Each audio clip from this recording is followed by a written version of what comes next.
तो स्वागत है आपके रिजल्ट सरकारी जॉब अलर्ट में। यहाँ पर देखिए दोस्तों, जैसा कि आपको पता है, आपका रेलवे की ओर से आपकी नोटिस तो आ ही चुकी है कि आपका एग्ज़ाम डेट कब से होना है। ठीक है, बहुत सारे ऐसे बच्चे हैं जिन्होंने एग्ज़ाम के लिए यहाँ पर देखिए फॉर्म अप्लाई तो कर दिया है, लेकिन उसकी तैयारी नहीं कर पा रहे हैं कि उनको लगता होगा कि शायद आरआरबी जो टेक्नीशियन है आपका इसमें सिलेक्शन नहीं होगा, इस वजह से वो अच्छे से तैयारी नहीं कर रहे हैं। वो नॉर्मली सोचते हैं कि शायद उनका हो जाए। ठीक है, तो ऐसा नहीं है, आप आराम से तैयारी करेंगे तो ईजिली हो जाएगा, क्योंकि आपका जो एग्ज़ाम होने वाला है ये 16 दिसंबर से स्टार्ट होगा और ये आपका 26 दिसंबर तक चलेगा।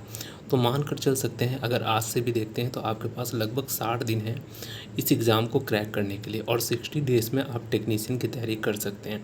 क्योंकि यहाँ पर देखिए, आपको टेक्नीशियन अगर बनना है रेलवे में तो आपके पास देखिए आईटीआई होना कंपलसरी है, और आईटीआई होगा जब भी आपने आरआरबी टेक्नीशियन का फॉर्म फिलअप किया होगा या फिर इंटर होगा। इंटर वालों के लिए देखिए कट ऑफ जो है सिग्नल की थोड़ी सी ज़्यादा जाती है, लगभग अप्रॉक्सीमेट मान सकते हैं 80 जा सकती है, और इससे ऊपर ही जाती है, लगभग 90, किसी किसी जोन में 92 तक भी गई है पिछले साल।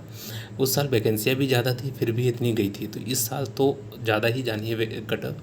ठीक है, तो 12th वालों के लिए कट ऑफ जाएगी। लेकिन यहाँ पर जो आपका आईटीआई जिन्होंने कर रखा है, ठीक है, वो अलग अलग ट्रेड से कट ऑफ जाती है आपकी। तो आईटीआई में आपका देखिए अलग अलग ट्रेड से कट ऑफ बनेगी, तो हो सकता है किसी ट्रेड की कट ऑफ ज़्यादा जाए, और जोन वाइज भी होता है, तो किसी जोन में ज़्यादा कट ऑफ जाए। आपने अगर अच्छे जोन से डाल रखा है जहाँ पर कट ऑफ कब जाती है, तो वहाँ पर आपके चांसेस हैं होने के। तो आप लोग तैयारी कर सकते हैं ईजिली, और बहुत आराम से इसमें सिलेक्शन भी पा सकते हैं। ठीक है, देखिए आपको अगर सिलेक्शन पाना है तो आपको मैथ आनी चाहिए, रीजनिंग आनी चाहिए, जीके थोड़ा सा लर्निंग होना चाहिए, और साइंस आना चाहिए। अगर जीके आप ना भी करें तो भी चलेगा, क्योंकि जीके बहुत ब्रॉड एरिया है, और जाहिर सी बात है आप जीके नहीं भी पढ़ेंगे तो भी इसमें 1 से 2 क्वेश्चन तो आप कर ही लेंगे जीके में। ठीक है, नॉर्मली आते हैं तो आप कर लेंगे। लेकिन अगर आपने साइंस पढ़ा तो आपका देखिए 40 नंबर की साइंस आती है, अच्छी खासी साइंस है। मैथ और रीजनिंग से आप बना लेंगे। देखिए रीजनिंग जो है यहाँ पर देखिए, नॉर्मली जो बच्चा भी होता है तो भी वो कुछ भी कभी भी उसने रीजनिंग नहीं पढ़ा होगा तो भी वो 10 से 15 क्वेश्चन कर ले जाएगा। अगर आप 2 मंथ तक रेगुलर मॉक टेस्ट वगैरह देते हैं और साथ में रीजनिंग की थोड़ी सी तैयारी भी करते हैं, तो आप आराम से यहाँ पर 20 क्वेश्चन तक रीजनिंग में खींच ले जाएंगे, कर ले जाएंगे। और मैथ के लिए देखिए, आप या तो नोट्स वगैरह नहीं बना रखे हैं, आपने अभी तक मैथ छुई नहीं है, तो फिर आप देखिए देख करके आप कर सकते हैं। जैसे कि बहुत सारी मैथ्स की बुक अवेलेबल है, ठीक है, जैसे कि आदित्य रंजन जैसे हैं या फिर गगन प्रताप हैं, इनकी आप बुक्स ले सकते हैं जो आपकी उसमें आती हैं फॉर्मूले बेसिस में। तो वहाँ पर क्वेश्चन भी लिखा होता है, ठीक है, क्वेश्चन दिखाते हैं कैसे सॉल्व होता है, वहाँ से लेकर के आप सॉल्यूशन कर सकते हैं, या फिर आप ऑनलाइन यूट्यूब में देख कर भी वीडियो आप देख सकते हैं किस चैप्टर से आ रहा है, वहाँ से भी कर सकते हैं। थोड़ी सी मैथ की तैयारी करेंगे तो आपका ईजिली अगर 15 नंबर तक भी यहाँ कर लेते हैं मैथ में, और 20 नंबर तक की आपका हो जाता है रीजनिंग में। और आप देखिए साइंस तो आप लूसेंट से पढ़ सकते हैं या फिर अदर और किसी भी बुक से पढ़ सकते हैं। वैसे लूसेंट से पढ़ेंगे तो ज़्यादा बेस्ट होगा, क्योंकि उसमें ऑर्डर में सारी की सारी चीज़ दे रखी है। और मुश्किल से देखिए हर एक साइंस में जो आपका फिजिक्स हो, केमिस्ट्री हो, बायो हो, इन सभी के लिए देखिए मुश्किल से 30-30 पेज हैं दोनों तरफ के मिला करके। ठीक है, टोटल 90 पेज हैं। 90 पेज आराम से आप 60 दिनों में कंप्लीट कर सकते हैं, 1 महीने में ईजिली। आप एक एक चैप्टर अगर डेली करेंगे, एक एक पेज डेली करेंगे, तो भी आपका पूरा का पूरा 30 दिन में निपट जाएगा, तीनों के तीनों सब्जेक्ट, और रिवीजन भी हो जाएगा। तो आप यहाँ पर अगर साइंस को भी कर लेते हैं तो आपका समथिंग मान कर चलते हैं 25 क्वेश्चन आप साइंस में कर लेंगे।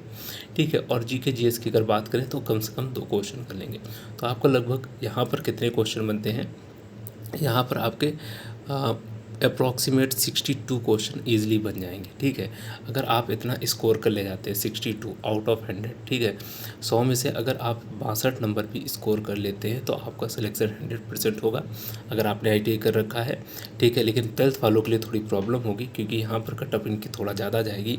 ठीक, तो आपको थोड़ा ज़्यादा मेहनत करना पड़ेगा। लेकिन आईटीआई में अगर आपने 60 नंबर तक भी कर लिया तो आपको तो 100% होना, कोई नहीं रोक पाएगा, क्योंकि नॉर्मलाइजेशन होगा। नॉर्मलाइजेशन में पिछली बार भी आपने देखा होगा बहुत सारे ऐसे बच्चे थे जिनको 20-20 नंबर तक नॉर्मलाइजेशन मिला है। मिनिमम आप लेकर चल सकते हैं, एवरेज में भी तो 10 नंबर आपको नॉर्मलाइजेशन मिलेगा भी मिलेगा।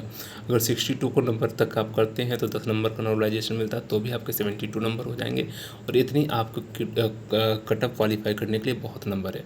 ठीक है, बहुत सारे ऐसे बच्चे हैं, पिछली बार देखा गया है यूआर की अगर बात करें तो 45 नंबर में भी हुआ है सिलेक्शन। ठीक है, जो नॉर्मल से जिन्होंने आईटीआई कर रखा है, और बहुत सारे ऐसे ओबीसी में बच्चे हैं जिनको देखा गया है कि 31 नंबर तक भी हुआ है उनका सिलेक्शन। जैसे कि बहुत सारे जोन है, जैसे कि अहमदाबाद आपका जोन है, ठीक है, या फिर गुवाहाटी जोन है, यहाँ पर कट ऑफ कम जाती है। इलाहाबाद से अगर आपने फॉर्म फिलअप कर रखा है, यहाँ कट ऑफ थोड़ा सा ज़्यादा जाएगी, ठीक है। तो जोन पर भी बेस है कि आपने किस जोन से फॉर्म को फिलअप कर रखा है, आप इजीली कर पाएंगे। लेकिन डेली आपको रेगुलर बनाकर रखना है कि कम से कम 5 से 6 घंटे आपको पढ़ना ही पड़ रहा है, ठीक है। 5 से 6 घंटे आप देते हैं अपने तैयारी के लिए, तो आपका ईजिली सिलेक्शन होगा दोस्तों। और चैनल पे दोस्तों नए हैं तो चैनल को सब्सक्राइब जरूर करें।